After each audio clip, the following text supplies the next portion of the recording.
Hey everyone, I am Seema and welcome back to my channel. Hope करती हूँ आप लोग बिल्कुल ठीक होंगे। तो आज की वीडियो में मैं आपको बताऊंगी कि फाउंडेशन को किस तरीके से लगाया जाए कि जो आपकी फाउंडेशन है वो ग्रे ना हो या फिर काली ना हो। कभी कभी हमको बहुत ज़्यादा प्रॉब्लम हो जाती है कि हम फाउंडेशन लगाते हैं और वो काली होने लग जाती है। तो इसके ना कुछ टिप्स एंड ट्रिक्स होते हैं जिनकी हेल्प से आपको जो आपकी फाउंडेशन है आप उसको बचा सकते हैं काला होने से। तो चलिए फिर मैं आपको आज की वीडियो में यही टिप्स एंड ट्रिक्स बताऊंगी जिनकी हेल्प से आपका मेकअप एकदम फ्लॉलेस होगा और हाँ, लॉन्ग लास्टिंग भी होगा। तो चलिए फिर इस वीडियो को स्टार्ट करते हैं। तो टिप नंबर 1 है स्किन केयर। अगर आप स्किन केयर कर रहे हैं तो आप अपनी स्किन के अकॉर्डिंग स्किन केयर कीजिए। अगर आप एक ऑयली स्किन टाइप हैं तो फिर आप एक जेल बेस्ड मॉइस्चराइजर यूज़ कीजिए, या फिर अगर आप एक ड्राई स्किन की तरफ जाते हैं तो फिर आप क्रीम बेस्ड मॉइस्चराइजर यूज़ कीजिए। लेकिन आप जब भी मेकअप करते हो तो हमेशा यही सोचो कि आपकी जो स्किन टाइप है वो ड्राई स्किन टाइप है। दैट मीन्स आपको सारे स्टेप्स फॉलो करने हैं, कोई भी स्टेप को स्किप नहीं करना है, क्योंकि आप एक स्किन केयर के बाद जब मेकअप यूज़ करते हो तो जो मेकअप प्रोडक्ट्स होते हैं वो सारे ड्राइंग कैटेगरी में आते हैं, मतलब आपकी स्किन को ड्राई करने वाले होते हैं।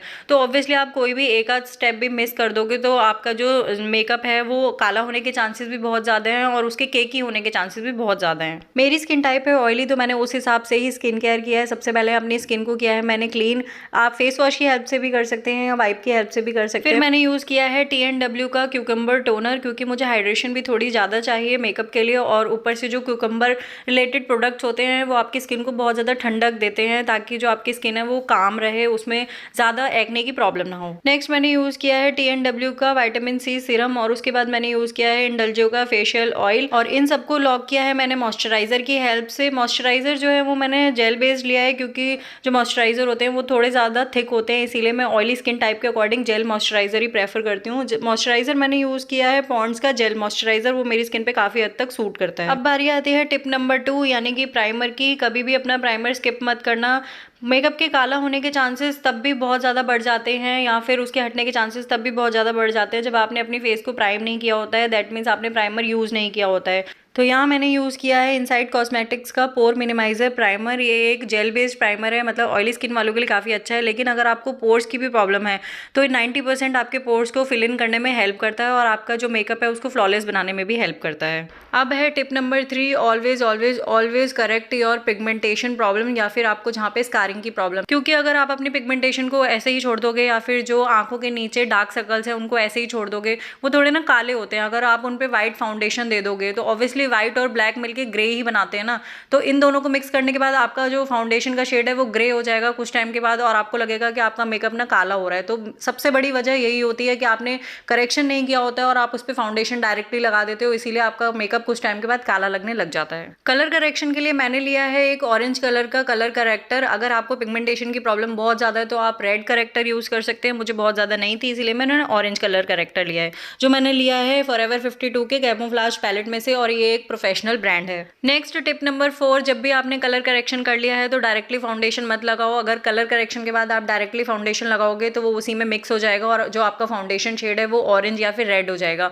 हमेशा कलर करेक्शन को न्यूट्रलाइज करना होता है। न्यूट्रलाइज करते हैं हम अपने एकदम एग्जैक्ट शेड जो हमारा कंसीलर होता है उसकी हेल्प से करना होता है, ताकि जो हमारा फाउंडेशन है वो हमें उसी शेड का मिले जिस शेड का हमने लिया है। टिप नंबर 5, जब आपने अपने बेस को न्यूट्रलाइज कर लिया है अच्छे से, उसके बाद बारी आती है फाउंडेशन की। लेकिन फाउंडेशन चूज करते हुए हमेशा ध्यान रखना कि अपनी स्किन टोन से मैच करता हुआ ही फाउंडेशन लेना है। बहुत ज़्यादा डार्क नहीं लेना, बहुत ज़्यादा लाइट नहीं लेना, क्योंकि जब आप बहुत ज़्यादा डार्क या बहुत ज़्यादा लाइट फाउंडेशन लेते हो तो तब भी आपके मेकअप के काला होने के चांसेस होते हैं। जो फाउंडेशन होती है वो आपके मेकअप की नींव होती है। अगर आपके जो फाउंडेशन है या फिर जो आपकी नींव है वही गलत सिलेक्ट हुई है तो ऑब्वियसली जो आगे फर्दर मेकअप करोगे वो भी गलत ही होगा, और तब भी उसके काला होने के चांसेस बहुत ज़्यादा बढ़ जाते हैं। जो मैंने फाउंडेशन यूज़ किया है that is forever 52 professional foundation in the shade F006, और ये मेरी स्किन टोन से एग्जैक्ट मिलता हुआ टोन है। अगर आप मेरी स्किन शेड के हैं तो फिर आप ये वाला शेड ले सकते हैं। फाउंडेशन के बाद बारी आती है कंसीलर की। अब ये वो वाला कंसीलर नहीं है जिससे मैंने अपना जो बेस है उसे न्यूट्रलाइज किया था, ये एक हाईलाइटिंग कंसीलर है। ये मेरी स्किन शेड से 2 या 3 शेड्स लाइटर शेड में, इसीलिए इसे हाईलाइटिंग कंसीलर कहते हैं। फाउंडेशन के बाद जो आपका फेस है वो बहुत ज़्यादा फ्लैट हो जाता है, उसमें कोई डायमेंशन नहीं रहती है और आपके जो उभरे हुए पार्ट्स हैं वो छुप जाते हैं। तो उनको उभारने के लिए हम हम एक हाईलाइटिंग कंसीलर यूज़ करते हैं जहाँ पे हमें अपने पार्ट्स अच्छे तरीके से दिखाने होते हैं। जो मैंने कंसीलर यूज़ किया है that is Elf concealer in the shade medium warm. Concealer के साथ साथ ही मैंने कॉन्टोर अप्लाई किया है। कॉन्टोर हम इसलिए अप्लाई करते हैं क्योंकि हमारा फेस फाउंडेशन के बाद बहुत ज़्यादा हैवी लगने लग जाता है, तो उसको चिजल आउट दिखाने के लिए या फिर स्लिम दिखाने के लिए हम कॉन्टोर यूज़ करते हैं। तो कॉन्टोर के लिए मैंने वही फॉरएवर 52 का कैमोफ्लेज पैलेट यूज़ किया है। उसमें से मैंने एक डार्क शेड का कलर ले लिया है और उसी की हेल्प से मैंने अपने फेस को कॉन्टोर कर दिया है। अब बारी आती है इन सबको ब्लेंड करने की, तो यहीं पर आती है हमारी टिप नंबर 6। जब आप कॉन्टोर ब्लेंड कर रहे होते हैं तो आप वही स्पॉन्ज यूज़ कर सकते हैं जिसकी हेल्प से आपने फाउंडेशन को ब्लेंड किया है, लेकिन जब आप एक हाईलाइटिंग कंसीलर को ब्लेंड कर रहे होते हैं तब आप वही वाला स्पॉन्ज यूज़ नहीं कर सकते हैं, क्योंकि उस स्पॉन्ज पे ऑलरेडी आपकी शेड का फाउंडेशन लगा हुआ है और कलर करेक्टर भी लगा हुआ है और उसके बाद आपने कॉन्टोर को भी उसी से ही ब्लेंड किया है। तो जो वो स्पॉन्ज है वो बहुत ज़्यादा डार्क हो चुका है, उसमें बहुत ज़्यादा प्रोडक्ट है सोक इन हो चुका है, और उसके बाद आप अपना हाईलाइटिंग कंसीलर अगर उसी से ही ब्लेंड करते हैं तो ऑब्वियसली वो भी आपको उसी शेड का ही मिलेगा, हाईलाइटिंग कहीं से भी नहीं मिलेगा और आपके जो मेकअप है वो भी काला होने के चांसेस और ज़्यादा बढ़ जाएंगे। तो फिर आपको ब्लेंडिंग पे भी उतना ही ध्यान देना है जितना आप स्किन केयर पे दे रहे हैं, क्योंकि अगर आप गलत स्पॉन्ज से गलत चीज़ को ब्लेंड करेंगे तो ऑब्वियसली जो आपका मेकअप है वो खराब होने के चांसेस बहुत ज़्यादा बढ़ जाएंगे। तो हमेशा ब्लेंडिंग पे बहुत ध्यान देना। जब आपने सारे लिक्विड प्रोडक्ट्स लगा लिए हैं, अपना बेस रेडी कर लिया है, अब बारी आती है उसको पैक करने की। पैक हम करते हैं हमेशा लूज पाउडर की हेल्प से।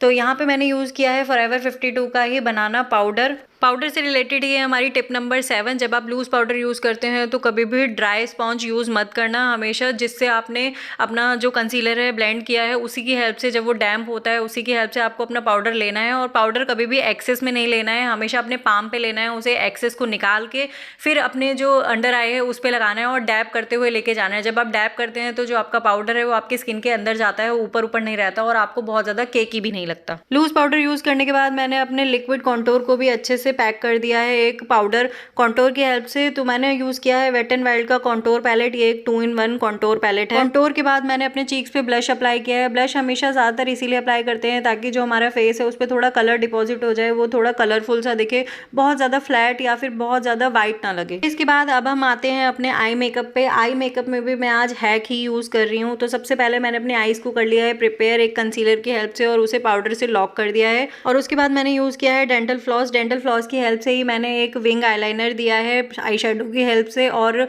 अपना जो इनर कॉर्नर की तरफ आई शेडो लगाना था वो भी मैंने डेंटल फ्लॉस की हेल्प से लगाया। और ये जो हैक है वो सही में काम करता है और मुझे काफ़ी अच्छा लगा। अगर आप एक बिगिनर हैं और आपको ऐसा लुक क्रिएट करना है पर आप नहीं कर पा रहे हैं तो आप एक डेंटल फ्लॉस की हेल्प से ये वाला लुक क्रिएट कर सकते हैं। आईलिड पे मैंने यूज़ किया है रोज़ गोल्ड कलर का शिमर ताकि जो मेरी आईज़ हैं वो थोड़ी पॉपिंग लगे। नेक्स्ट मैंने अपने आईज़ में यूज़ किया है काजल। ऑल्दो मुझे इस टाइम पे काजल यूज़ करना पसंद नहीं है, बट इस मेकअप के साथ काजल ही अच्छा लग रहा था, तो काजल को मैंने अपनी लोअर लैश लाइन पे अच्छे से लगाया है और उसको अच्छे से स्मज आउट कर दिया है मैंने एक आई शेडो की हेल्प से। आई शेडो मैंने वही यूज़ किया है जो मैंने अपनी अपर आईज़ पे यूज़ किया है। उसके बाद मैंने अपनी ब्राउज को अच्छे से सेट किया है, उसे शेप दे दी है, जितने भी गैप्स हैं उनको फिल इन कर दिया है। इन सबको मैंने किया है अपने आई शेडो की हेल्प से ही। एक डार्क कलर का आई शेडो ले लो और उससे ही अपने जितने भी गैप्स हैं उसकी हेल्प से भी आप अपनी जो ब्राउज है उनको सेट कर सकते हैं। नेक्स्ट मैंने यूज़ किया है मेबेलिन का मोल्टन क्रोम हाइलाइटर। जिस एरिया को मुझे थोड़ा पॉपिंग दिखाना होता है, थोड़ा शाइनियर दिखाना होता है, वहाँ पे मैं हाइलाइटर यूज़ करती हूँ। अब मैं अपने लिप्स को दूंगी अच्छे से शेप। इसके लिए मैंने यूज़ किया है स्विस ब्यूटी का लिप लाइनर। अगर आपके पास लिप लाइनर नहीं है तो आप अपने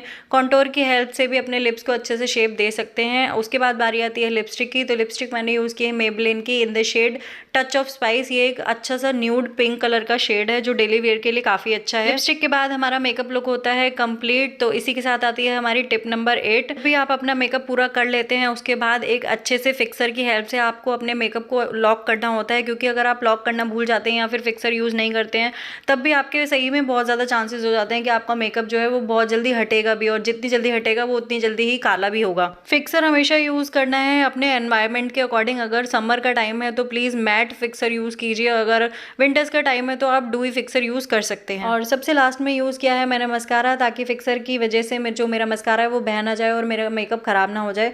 तो यहाँ पे मेरा मेकअप लुक होता है कंप्लीट। मेकअप के बाद मैं लग रही थी कुछ ऐसी, और इसमें कोई भी फिल्टर नहीं है। जो मेकअप मैं आपके सामने कर रही थी एग्जैक्टली वही मेकअप है ये, इसमें कोई भी फिल्टर मैंने अप्लाई नहीं किया है। तो ये थी कुछ मेकअप टिप्स जिनकी हेल्प से आप अपने मेकअप को काला होने से बचा सकते हैं और लॉन्ग लास्टिंग भी बना सकते हैं। सबसे ज़्यादा लोगों को वही प्रॉब्लम होती है कि उनका मेकअप बहुत जल्दी काला होने लग जाता है। तो अगर आप इन तरीके से इन टिप्स को फॉलो करके अपने मेकअप को अप्लाई करेंगे, इन टिप्स को बहुत अच्छे से रूटीन में लेंगे, तो आपका जो मेकअप है उसके काला होने के चांसेस बहुत हद तक कम हो जाएंगे। तो आपको ये वीडियो कैसी लगी है? अगर आपके लिए वीडियो हेल्पफुल है then please let me know in the comment box, और प्लीज़ जाके मेरी दूसरी वीडियोस भी देखना, वो भी आपके लिए काफ़ी हेल्पफुल होंगी, उसमें भी मैंने काफ़ी नॉलेज दी है। तो अगर आपको ये वीडियो अच्छी लगी है then please like share and subscribe to my channel. अब हम मिलेंगे अपनी नेक्स्ट वीडियो में, तब तक के लिए बाय।